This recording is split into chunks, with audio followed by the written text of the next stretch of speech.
everyone, and welcome back to RAIA Affairs. First things first, we took a little break to work on the future plans for this podcast, but we're back with a new series for you, Climate Leaders 101.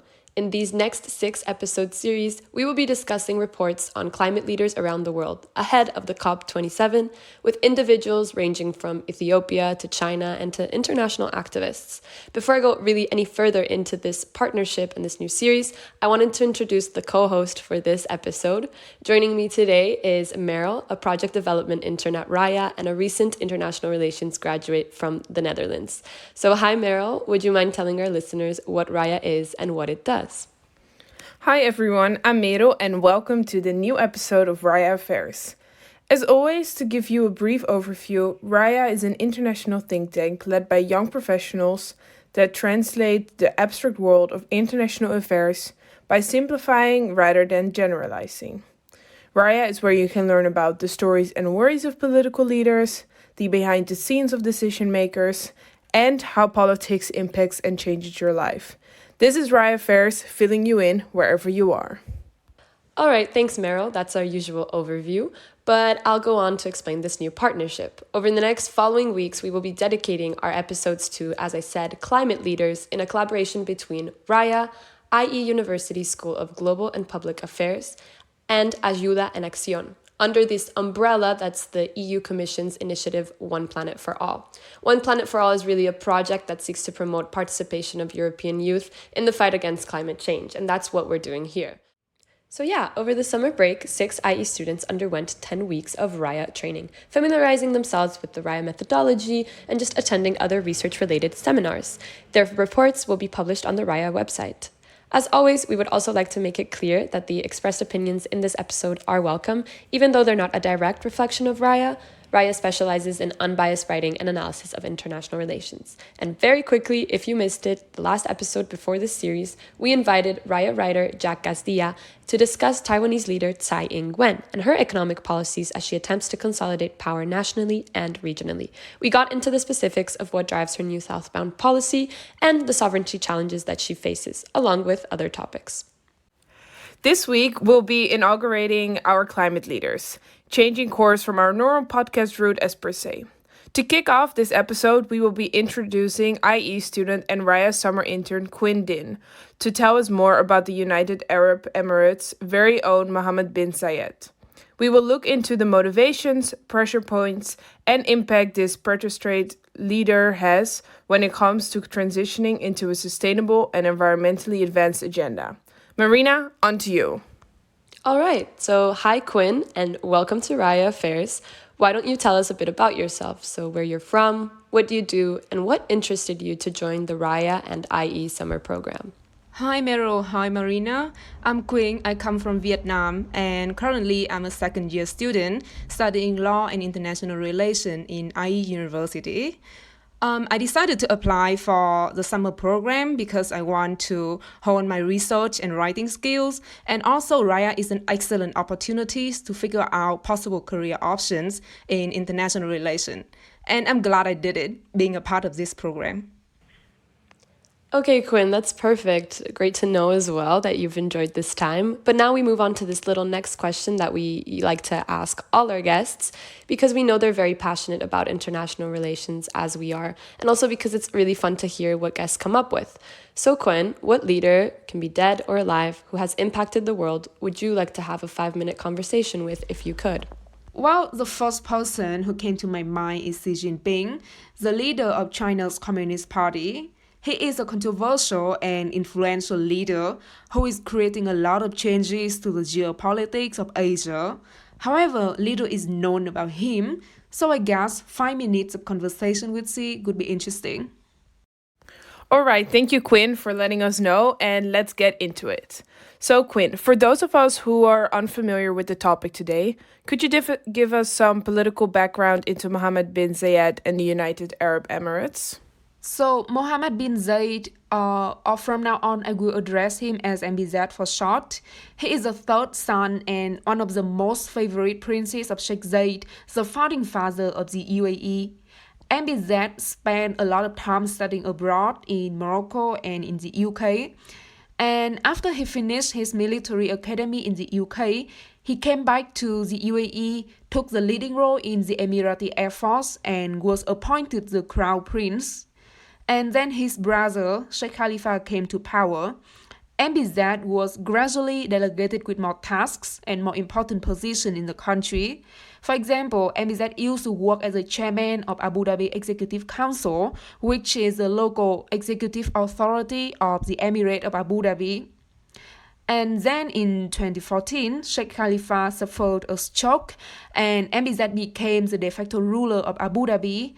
And he was officially appointed the president of the country this year after Sheikh Khalifa passed away.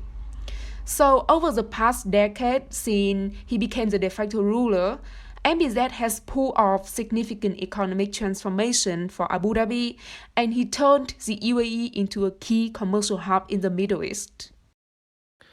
Thank you, Quynh, for giving us this background knowledge. So, from this information, are there any aspects or personal pressure points of Mohamed bin Zayed you believe have influenced his stance on climate change? So, the conservation tradition of MBZ's family and the Islamic culture are important personal pressure points that affect his environmental agenda. So, Sheikh Zayed, MBZ's father, is known as a world conservationist who dedicated his lifetime to the sustainable development of the UAE and strongly advocated environmentally friendly practice. Maybe you heard about this before, that the UAE has an ambition of turning a desert into a green heaven, and that ambition was originally derived from Sheikh Zayed. And continue with Sheikh Khalifa, MBZ's brother. He even accelerated the environmental policies of his father, and he makes sure that he always put environmental policy at the forefront of his governance. And we should not forget the impact of the Islamic culture. So there are many teachings in Quran about how people should live in harmony with nature, how we need to protect the environment, and how we should conserve wildlife, animals. And in the Islamic culture, environmental protection is kind of a part of the Arab culture, is an identity of MBZ's culture. So the tradition of conservation in his family and the Islamic culture, I would say, are important driving forces behind his climate agenda. All right, Quynh, so every leader has a defining moment in their political journey, whether it be a speech, an event, or an action plan, and it's a moment in which they change their political stance. What would you say was MBZ's defining moment that made him into a climate leader? I could say the Paris Agreement in 2016 is a milestone for MBZ's climate journey. So by signing the Paris Agreement, he made the UAE the first Arab Gulf country to accept the first ever universal legally binding climate deal. And the Paris Agreement is a legally binding treaty. The main goal is to limit global warming to well below 2 degrees and preferably 1.5 degrees compared with pre-industrial level. So that involves reaching carbon net zero by the middle of the country. And at that time, when the Paris Agreement was first adopted, major oil-producing countries, especially Saudi Arabia, strongly resisted the call to join the climate deal because the Paris Agreement is a major threat to their source of revenue, which is oil production. And as a close ally of Saudi Arabia, UAE is expected not to diverge from its position. But the oil price crisis in 2014 and 2016 is a huge wake-up call for MBZ because at that time, the country witnessed the lowest oil prices ever, and it just heightened the need for economic diversification. And MBZ decided that, okay, he needs to take a bold action of ratifying the Paris Agreement against the will of Saudi Arabia. And that is a leadership move of MBZ because it urges other petrostates to reconsider their outlook on climate change. And after the UAE joined the Paris Agreement, there is an increase of new net zero pledges from countries in the region, and especially Saudi Arabia, Iran, and Iraq. We should note that some people misunderstand that the UAE only start their environmental policy after the Paris Agreement. But it is important to emphasize that environmental projects and economic diversification have been underway in the UAE for a long time. However, the clean energy transition and other environmental policies were only accelerated and stepped up by MBZ after the Paris Agreement. It reaffirms to the world that MBZ sees climate action not only as a responsibility for the environment, but also an essential preparation for his country in a post-oil world, and hence it is a national priority for him. Thank you very much, Quynh, especially about the note that you make in which you compare the West's idea of climate action compared to MBZ's. And speaking of the 2015 Paris Agreement, we have seen that the European Union has been trying to stay at the forefront of climate agreements. But in turn, it has pressured countries to decrease their deforestation, whilst the member states themselves might not even reach their climate goals. So this affects the political legitimacy of the EU during those climate agreements. So how does the ratification by MBZ of the Paris Agreement increase his international political legitimacy and reputation? Well, the Paris Agreement is definitely a huge deal for MBZ because it's an ideal vehicle for him to gain more international credit and increase his influence in the region. As the first Gulf state to commit to a national drive of net zero, MBZ and the UAE received a lot of acclaim and positive reaction from international community for taking the initiative and setting an outstanding example for countries to follow. So, for example, after the ratification, the president of COP26, Alok Sharma, he hailed the first net zero in the Gulf region as a historical moment. And more importantly, the Paris Agreement allows MBZ to gain more support from the West, especially the US. So by ratifying the Paris Accords, MBZ shows to the world that he's trying to build a common understanding or a common institution with the West in fighting climate change. So he wants to be together with the West. He wants to be a part of the solution to the global challenge. So just to briefly summarize, the ratification obviously elevates his standing and distinguishes himself as a climate leader in the MENA, which is still dominated by fossil fuels. And now, Quynh, this is really a big question on my mind. It's the why. Why would the UAE become the forerunner in pushing forth an environmental agenda? Because one would assume, as you even said before, that transitioning goes against the leader's direct interests, the UAE's interests. And the UAE was expected not to diverge from this resistance by Saudi Arabia to the Paris Agreement. So what examples can you give us, since you've spent so much time looking into this leader, in which MBZ has really shown contrary to this assumption? So MBZ wants to be a forerunner in the climate field due to the huge stake that his country is facing from climate change. I could say oil depletion is one of the biggest issues for the country right now, and also one of the biggest stake for MBZ himself. MBZ is not ready to relinquish the powerful position of his country when the oil depletes.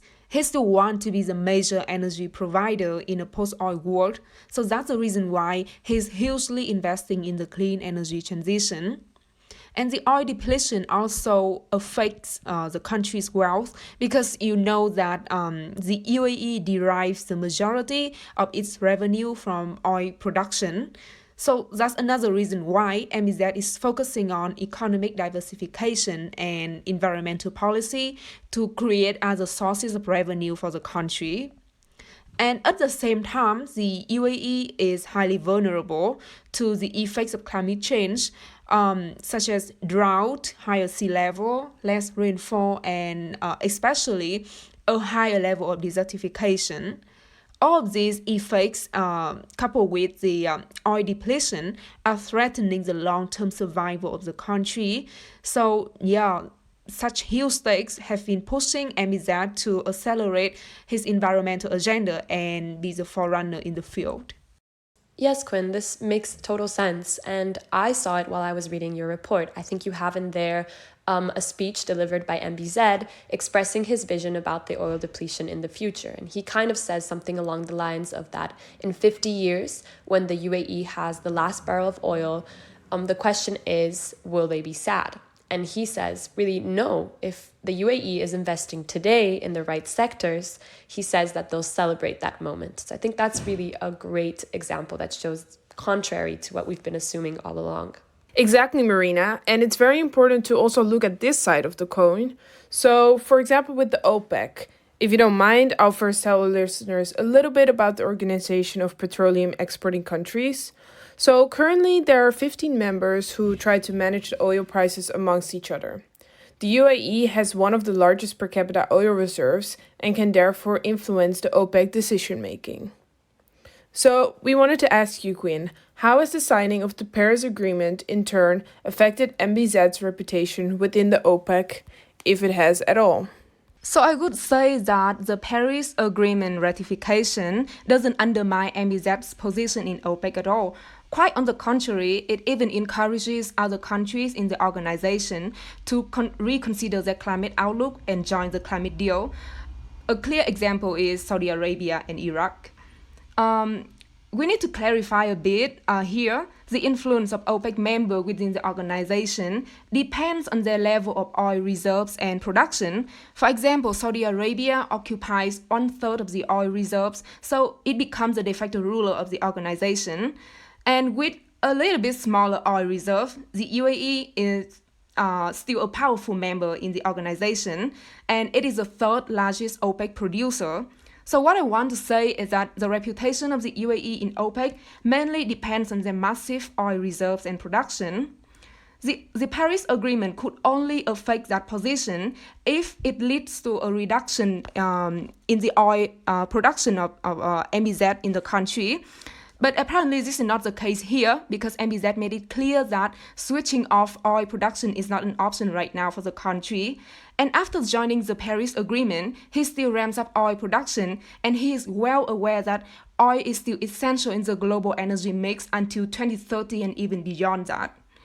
And another thing we should make it clear here, the net zero goals only apply to the emission within the border, not to the crude oil exported or consumed outside the country.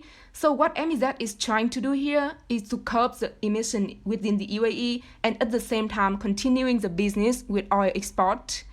And on the contrary, what I said before, the UAE joining the Paris Accords is an incentive for other countries in OPEC to reconsider their climate outlook. And eventually, Saudi Arabia, Iraq, and Iran even joined the climate deal, following the footsteps of the UAE. So I would say MBZ is still a powerful member in OPEC after signing the Paris Agreement.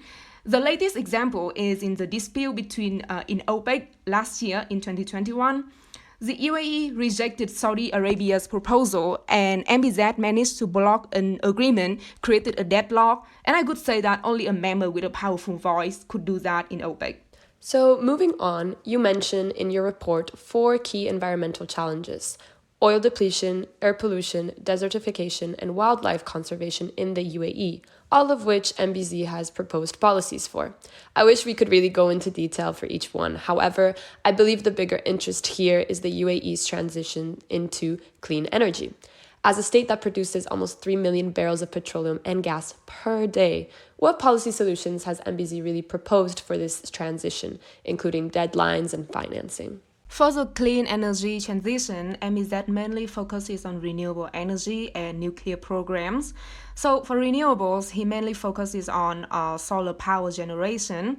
Right now, the UAE already has 3 world's largest solar power plant, and he's currently pushing forward the RAIA solar PV project, which is expected to be another world's largest solar plant, and it will be in full operation at the end of this year. But he realized that renewable solely is not a solution to meet the energy security of the country in the future. So MBZ is pushing forward the nuclear programs because nuclear energy has higher power density than any other alternative sources, and it will be the main source for non-hydrocarbon-based electricity in the country. At the heart of the nuclear program is the construction of the Barakah nuclear power plant. it plays a central role in all the nuclear projects of MBZ right now, because it is the first operational nuclear plant in the Gulf, and upon completion, it will provide up to a quarter of the electricity to the UAE and up to 85% of electricity for Abu Dhabi. MBZ is setting a deadline, a target for himself by increasing the contribution of clean energy in the energy mix from 25% to 50% by the middle of the century. With the financing, most of the majority of the funds is derived from Abu Dhabi National Oil Company, the ADNOC, and the Mubadala Investment Company.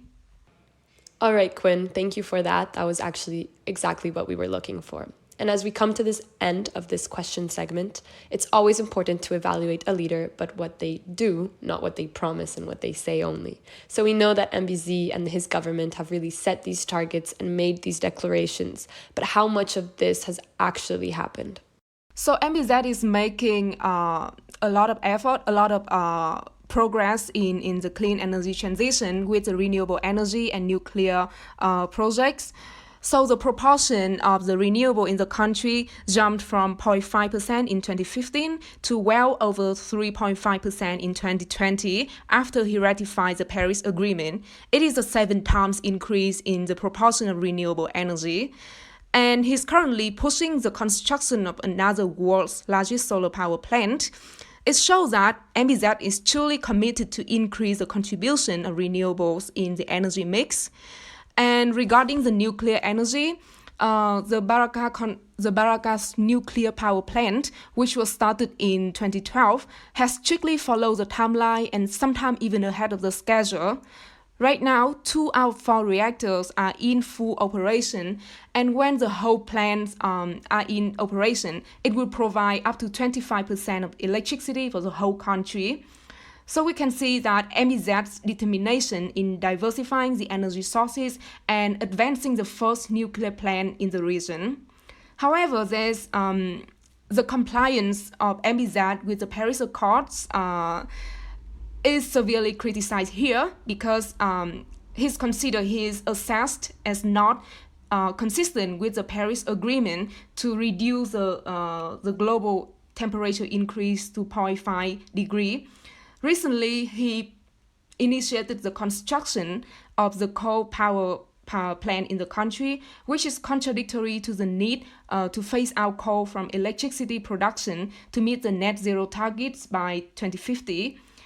So until now, the country is still heavily relying on fossil fuel, and the majority of energy produced is still from oil and gas. And it is also criticized that there's a gap between the UAE government production of fossil fuel and the proposed global production level to meet the Paris Agreement temperature limits. MBZ made it clear that switching off oil production is not an option for him because of the rising fuel prices driven by the Ukraine war, and the clean energy transition has to be a gradual process and it cannot be rushed. It connects me well to his idea about environmentalism. So for MBZ, environmentalism is to balance our fossil fuel production with other environmental projects as a part of the energy transition. So energy transition is not feasible without the hydrocarbon industry. This is totally the opposite with the West idea of environmentalism, who believes that fossil fuel production must start declining immediately and steeply to be consistent with the Paris Agreement. So it means that even after ratifying the Paris Agreement, the UAE net zero commitment doesn't signify a significant movement away from fossil fuel. It's still the backbone of the country in the UAE. And yeah, I could say the continued expansion of fossil fuel is a hindrance for MBZ to meet his climate goals and to comply with the Paris Agreement, despite all the renewables and nuclear projects he has pushing forward. Thank you, Quynh, so much for this broad overview of MBZ's targets and if he has accomplished them, especially regarding his expansion on the fossil fuels. So to kind of finish it off, it's imperative that we restate this trade-off that exists between energy security and climate change goals, much like you mentioned in your report. So, from MBZ's perspective, the UAE cannot transition to net zero unless they continue to produce oil. And because the energy transition is not feasible without hydrocarbon industry, do you think it signifies a movement away of the fight against climate change by MBZ? I don't really think so. I believe that combating climate change will always be on his agenda. It's true that MBZ still continues to expand his oil production even after he signed the Paris Agreement, which definitely hampers the impact of his climate action to meet the net zero goal by the middle of this century. But as I mentioned before, MBZ has a different idea about environmentalism from the West. He believes in the balancing out fossil fuel production with other environmental projects as a part of the energy transition, and the West believes in an immediate decline and a steep decline of fossil fuel production to meet the Paris Agreement. But MBZ has a huge stakes in combating climate change, so the oil depletion and the climate change impacts are currently threatening the revenue and the long-term survival of the country, and coupled with the pressure from the international community. So yeah, I would say MBZ will continue with his combat against climate change. Thanks, Quynh, for those extra details. I have to finish off this segment, however, with quite a harsh question in which there's really no black or white answer. So, Quynh, point blank, is Mohamed Bin Zayed a climate leader? What would be your overall assessment of his agenda with regards to clean energy transition? So the continued expansion of oil production in the UAE will hamper his climate action and his commitment to new net zero, and it will also undermine his credibility as a climate leader in the international community. However, in the MENA region, where other petrol states are facing similar challenges, MBZ will still set himself and the UAE apart by his pioneering environmental efforts in the region. So, just to summarize, MBZ's pioneering climate action have had a major influence in the Gulf region, and it helped consolidate his status as a regional climate leader with international aspiration. So, on the regional level, MBZ is a climate leader, but it may be a bit controversial to call him an international climate leader here. All right, so thank you, Quynh, for these various insights into the environmental agenda of MBZ and the UAE. Now we'll continue with this little new segment that we've thought of in our podcast, in which we would like to call Connecting the Dots. So our aim in this short segment is to really connect our climate leader at hand with a wider international relations topic, either it be development, human rights, foreign policy, security, among others. Again, we're really here to show how interconnected global politics is.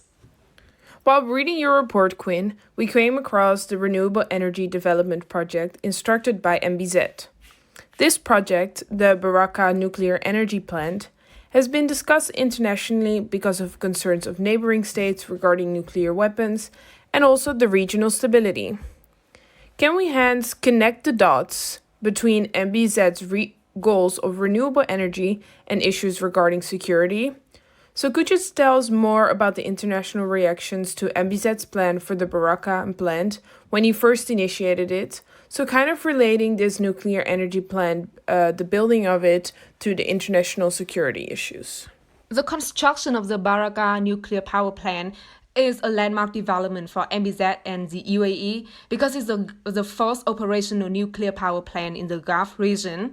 However, it attracted severe criticism because it is considered a major threat to the stability of the Middle East, which is already volatile with a lot of conflicts going on. So Iran and Qatar, the two countries already have a strained relationship with the UAE, have been voicing its objection to the Baraka plant.